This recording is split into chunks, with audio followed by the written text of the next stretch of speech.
welcome to Mic Drop, where I'm going to help you ace your next audition. All right, today we're going to be talking about the difference between breathy sound and sound with core. Now, one of the things that I use to teach this is the idea in visual art of transparency versus opaqueness. So if you've ever been editing a graphic and you're changing the color, there's often this little slider, and the slider goes from transparent to opaque. And on the transparent side, you can see through it. It starts completely transparent, and then it's getting less and less see-through until it's all the way opaque and you can't see through it at all. It's kind of the same idea with your voice. It can start out really breathy, and then you get more and more and more core in the sound until it is complete core. And you'll hear this breathy style, and it is a style. I mean, there are some times when, if you're singing certain kinds of music, you might want to go for a breathy sound. But like it's this with a lot of breath in the sound, where it sounds very light and airy, and there's not a lot of core to it. So let's just take like a common Broadway song, Tonight, from West Side Story. Tonight, tonight, won't be just any night. Tonight there will be no morning stars. You're kind of feeling that breath. It kind of actually reminds me of Phantom of the Opera, where he's like, he sings all breathily, like,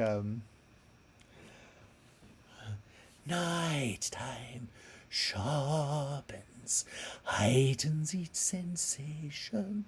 There's a lot of breath in that sound, right?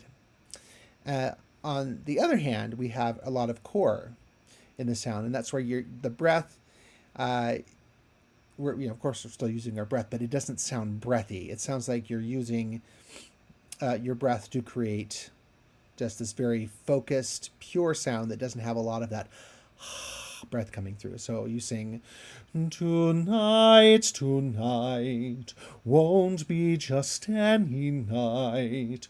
Tonight there will be no morning stars. So you hear that sound rather than the sound. And okay, if we're talking about Broadway, a lot of the time you're going to want to go for core sound. Now, I get some students who they try to sing like the people they hear like pop singers on the radio, and they're singing like this, Edelweiss, Edelweiss, and where in a Broadway situation, you probably don't want to sing like that. You want to be Edelweiss, Edelweiss. And so you see, I can sing with core in my sound, but still keep it soft and reverent, like that Edelweiss, Edelweiss. That still has core in the sound without going Edelweiss. It's hard for me to do it now. But, maybe if you are the Phantom of the Opera, you can be a little breathy at part. But, so look through your song and decide, hey, am I singing with core? Am I singing with a lot of breath in it? Or am I doing somewhere in between? Because it definitely is like a spectrum. But a lot of times in Broadway, where especially if it's like a loud, belty number, you're going to want to use a lot of core in your sound rather than going for the breath. So that's your homework. Look through your song. Make sure you're singing it with the right kind of breathiness or core in your sound. All right. Now go out there. Drop that mic. Break a leg.